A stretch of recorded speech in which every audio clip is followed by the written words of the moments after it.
gimana sih tadinya orang kerja pejabat tuh sekarang malahan jualan bakso gitu kan?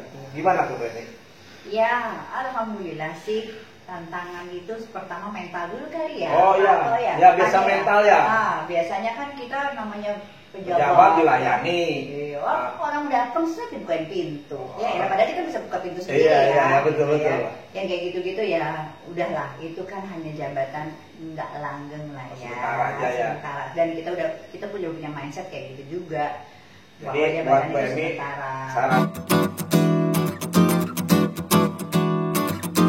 Assalamualaikum warahmatullahi wabarakatuh.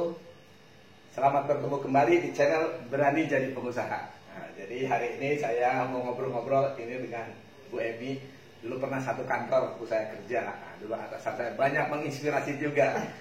Anak buah yang bandel. Dia bangor gitu kan. Tetapi kita sekarang sama-sama nih. Bu Emi juga sudah pensiun. Kita sama-sama di wirausaha. Kita dengarkan saja dari Bu Emi. Monggo Bu Emi memperkenalkan diri sama apa nih aktivitasnya sekarang ini. Oke, thank you ya Pak Ato. Alhamdulillah dikasih kesempatan. Silaturahmi lagi lah. Silaturahmi lagi, udah puluhan tahun kita ketemu ya. Oke, kawan-kawan semuanya, assalamualaikum warahmatullahi wabarakatuh. Ya, saya dengan Emi, pensiunan dari bank. Nah, ini mantan pejabat nih, CEO dari Bank Mega Syariah. Ya, Bank Mega Syariah. Saya baru September yang lalu, Pak Ato, 2019. September 2019, belum ada setahun nih. Belum ada setahun pensiun, dan pada saat itu juga apa yang bisa saya kerjakan, yaitu masih mencari-cari, Pak Ato. Iya, karena usianya masih muda ya, masih produktif. Beda setahun sama Pak Ato. Ya, beda setahun. Nah, apa nih setelah pensiun menjalani apa yang mau dijalani Bu Emi? Apa yang sudah dijalani kemarin? Oke, waktu habis pensiun ya memang kita mencari satu aktivitas apa ya? Aktivitas yang ini. Iya, karena tadi kan masih muda. Masih muda, masih produktif, sayang lah ya. Yes, dikasih pengalaman masih banyak gitu. Iya, alhamdulillah. Ya kalau tawaran-tawaran sih ada, cuman ya balik lagi rasanya udah lulus jadi bankir. Berapa tahun sih Bu Emi di baru kerja itu berapa tahun? Lebih dari 32 tahun. 32 tahun lah. Udah lulus lah, udah hatam lah ya. Udah lulus, lulusnya husnul khotimah. Sampai pensiun. Sampai pensiun, alhamdulillah gitu Pak Ato. Terus apa nih yang aktivitasnya setelah September pensiun? Nah, gimana? Nah, habis pensiun itu ya aktivitasnya, karena saya senang olahraga nih Pak Ato. Oh, olahraga. Jadi saya penuhi dengan olahraga waktu itu. Tapi berjalannya waktu olahraga enggak juga ya. Habis olahraga juga tidur, habis itu ngapain lagi ya? Makan, nambah berat badan kan. Nah, satu ketika nih, Pak Ato, saya langsung cerita bakso ya? Mbak Enso 1, 2, 3 ya. Pak Ato dari tadi susah ngomong Mbak Enpo, Mbak Enso 1, 2, 3 ya, ingat gitu kan. Nah, ceritanya nih satu ketika, karena kan saya di pensiunan, kerjanya kalau nggak olahraga, makan, kuliner, kerjanya begitu mulu gitu kan. Nah, satu ketika kita makan di food court di Terminal Rasa di Lebak Bulus itu, ada kawan saya yang baru buka. Terus dia sampaikan, "Nih, lu ngapain sekarang udah pensiun?"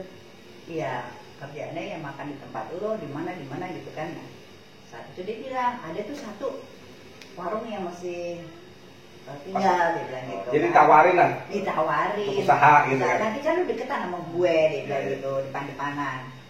Hah, boleh juga. Langsung dipanggil tuh. Ya, singkat kata, akhirnya saya sepakat minta waktu 3 hari. 3 hari untuk mikir gue jualan apa ya gitu kan. Ini orang yang memang action dulu, mikirnya belakangan. Kalau di jurusan APH, action, pikir itu. Itu salah satu tips untuk cepat buka usaha. Ya, ternyata apa yang saya kerjakan tipsnya Pak Ato, saya udah lihat tuh. YouTube-nya keren-keren ya. Berani jadi pengusaha. Nah, setelah saya ambil 3 hari itu, dan sepakat 3 hari, kita pikir tuh sama keluarga apa ya yang memang menjadi satu yang nggak ada di situ, dapat di Terminal Rasa itu tuh nggak ada di situ jualan. Waduh, bakso sama somai, karena memang itu bagian dari favorit makan buat keluarga gitu kan. Ya, memang bakso tuh semua orang suka lah ya. Tidak mengenal ras, tidak mengenal usia, tidak mengenal waktu. Tidak mengenal waktu. Ya. Nah, itu yang paling penting. Nah, akhirnya kita putuskan bakso dan somai. Terus siapa bakso dan somai itu? Itu biasanya pertanyaan gitu, Pak, saya mau mulai, tapi gimana tuh cara mulainya? Gimana setelah booking terus sudah diputuskan bakso dan somai? Gimana tuh? Nah iya, orang saya juga masak juga tahu sendiri. Orang biasanya wanita karir nggak bisa masak gitu. Misalnya makan. Sekarang sibuk ngurusin di kantor ya. Iya. Nah gimana tuh akhirnya? Nah jadi akhirnya kita pikir selama 3 hari itu. Karena saya punya langganan yang udah bertahun-tahun juga Pak Arto, yang dia tuh pedagang kecil, yang kalau dagang juga dorong, pakai gerobak gitu ya, gerobak, kemudian sepedahan juga, sehingga akhirnya kita putuskan untuk kita coba diskusi sama dia, ayo kita tingkatkan omsetnya dia dengan cara saya mau buka warung dengan membranding dan segala macam. Dia tertarik Pak Atom. Nah pertanyaannya, kok Bu Emi nggak bikin resto, nggak bikin kafe, biasanya kan gitu. Kok ujuk-ujuk ke kaki lima itu gimana tuh? Kaki lima, tapi yang makan tuh high level Pak Atom. Jadi salah satunya memang dia produknya sudah bagus lah ya. Kan karena langganan juga ya? Langganan, karena itu udah langganan bertahun-tahun Pak Ato. Langganan bertahun-tahun, puluhan tahun Pak Ato. Jadi Bu Emi ngelihatnya ada potensi ya? Yes. Bisa dengan pengalaman, dengan networking bisa diangkat nih ya? Iya. Kalau itu kan resto udah inilah ya, udah bisa sendiri ya. Kalau ini kan ada potensi dirasanya, udah langganannya juga. Langganan udah bertahun-tahun, udah gitu, udah bisa lah, artinya kawan-kawan ini juga mau diajak kerja bareng untuk meningkatkan pemberdayaan UKM tadi.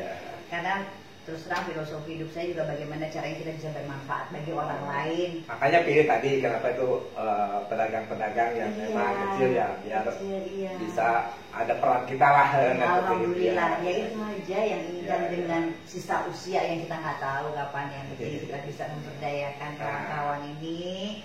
Yang kemarin juga sih salah satunya si Pak Junet itu juga dia pulang kampung, istrinya menerima dengan sangat sukacita. Mitra Bu Emi ini Pak Junet itu. Nah itu jadi tidak duit banyak. Nah, jadi kadang-kadang usaha tidak melulu soal uang, ada misi yang lain, ada pemberdayaan, ada memang sosial gitu kan. Tadi Bu Emi salah satunya ya tadi ingin bagaimana meningkatkan UKM. Jadi itu buat para pensiunan nanti banyak tuh ilmu, pengalaman, networking yang bisa dimanfaatkan ya untuk tadi UKM. Nah terus selanjutnya gimana kisahnya setelah ketemu, setelah oke, nah gimana? Akhirnya bukanya kapan tuh? Nah setelah semua sepakat, kemudian kita mencoba untuk mencari apa ya namanya gitu kan. Nah ya mulai nama kan. Mulai kan. Terus itu apa sebelumnya apa ya namanya ya? Yang gerobakan ada nama nggak? Iya bakso bening aja. Oh nggak ada ininya ya? Ya bakso aja. Ya, somai aja gitu nggak ada namanya lah ya. Tukang dagang nggak mikirin itu biasanya ya. Nggak mikirin. Tapi kita harus kemas sedemikian rupa karena dia sudah kita angkat lah istilahnya ke tempat food court yang sangat bagus di Jalan Raya Lebak Bulus, Pak, atau bagus tempatnya. Tapi kita sekarang lagi tutup karena pandemi. Nah itu dia tuh ceritanya. Setelah kita pikir, kita buat ininya, kita kemas cepat, kita buat cepat kemasannya, kemudian kita buka. Kapan bukanya nih, gitu kan? Pikir kapan bukanya, itu bulan Maret itu awal. 1, 2, 3, 12 Maret. Mbak Enso 1, 2, 3 itu 12 Maret 2020. Iya udah fasih ngomongnya ya. Mbak Enso 1, 2, 3. Iya udah fasih. Karena ingat kalau Maret sekarang COVID datang. Gimana tuh? Ya itu ceritanya pas 12 Maret kita buka. Alhamdulillah banyak banget dan kita juga udah pakai. Saya siapkan semuanya seragam. Oh langsung udah buat seragam. Udah gini juga, udah kemasannya gini juga. Oh udah keren, itulah bedanya tuh kalau tadinya orang memang sudah ngerti manajemen, ngerti branding, jadi sudah langsung nih pakaiannya, seragamnya, packagingnya juga ini keren loh packagingnya. Iya betul. Sampai orang-orang di situ jadi, yang di situ kan buka aja lah ya. Tapi kalau kita kan langsung mendatangkan crowd. Jadi saya pakai undangan Pak Toh. Wih keren. Jadi crowd dari mana-mana datang. Iya. Sehingga itu crowd. Udah hari itu juga Pak Toh. saya langsung dapat pesanan ratusan. Oh, luar biasa. Ini namanya buka langsung laris bulala. Alhamdulillah itu semuanya berkat Allah juga gitu kan. Nah itu berapa Maret nih? Berapa hari tuh akhirnya di situ? Cuma 5 hari Pak. 5 hari. Terus banyak kan akhirnya tutup ya, kemarin nggak boleh ya PSBB. Gimana tuh akhirnya solusinya? Solusinya ya waktu itu karena kita baru buka 12 Maret, 5 hari ada PSBB terus, dan mau ada mau nggak ada kalau penyakit namanya virus lah kita kabur aja lah lebih baik kan gitu. Akhirnya kita langsung tarik semuanya, kita stop, kita berhenti di rumah. Saya mikir 1-2 hari cukup lah ya. Akhirnya kita kita buat online. Nah disitulah mulainya kita buat online, kita buat sosial medianya karena kita waktunya banyak, suami saya mendukung, anak saya mendukung, semuanya. Ya udah akhirnya kita buat online, saya sebar-sebarin gitu semuanya. Ya alhamdulillah sampai dengan saat ini Mbak Enso 123 tetap eksis. Itulah bedanya tuh. Jadi walaupun baru 5 hari dan di luar dugaan tiba-tiba ada pandemi, beradaptasinya cepat, langsung lari ke online gitu kan, langsung lari ke online ke sini dan langsung omsetnya malah lebih bagus. Ya? Alhamdulillah. Jadi kan kita 100 hari lebih dikit lah ya dari 12 Maret karena kita ada sempat mikir 2 hari waktu itu, sempat saking penuhnya si ini minta libur ya udahlah, saya hitung-hitung ya mungkin 110 hari kali ya gitu ya.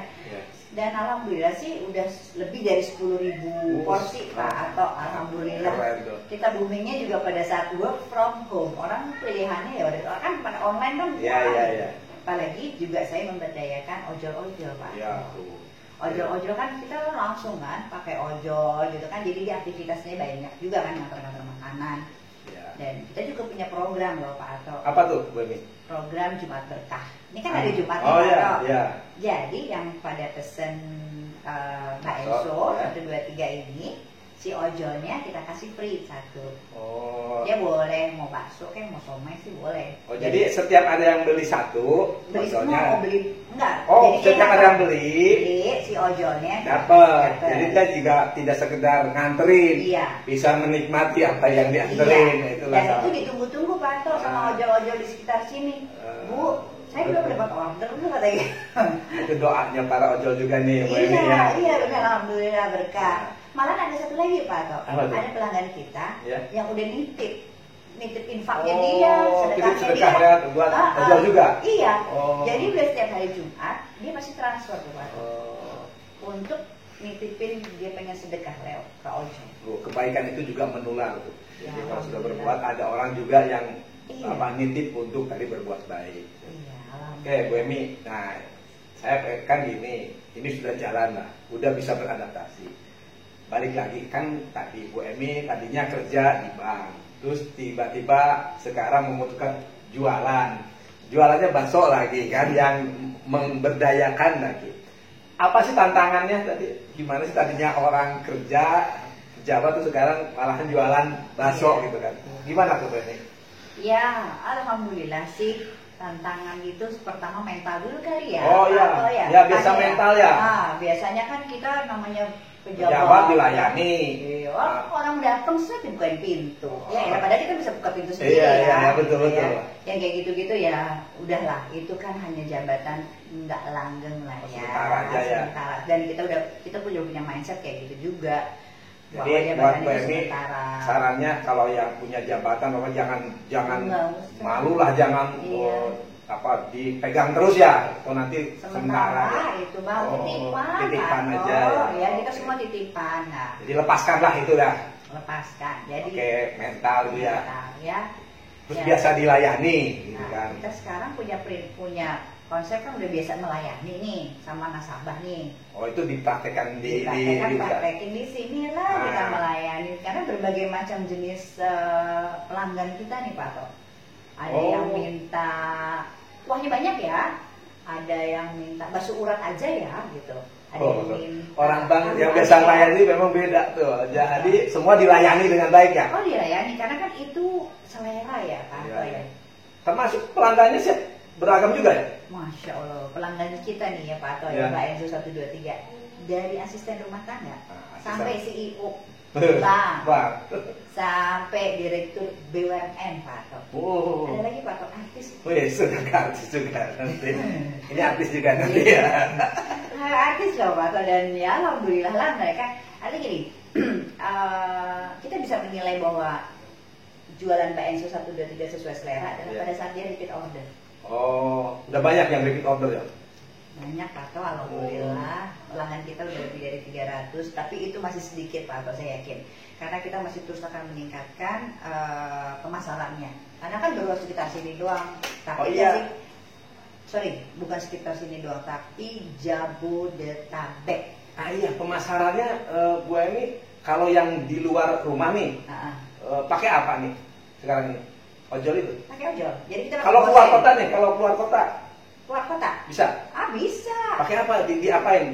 Di frozen? Di frozen. Oh, udah ini frozen juga ini? Bisa. Dipakur, terus frozen.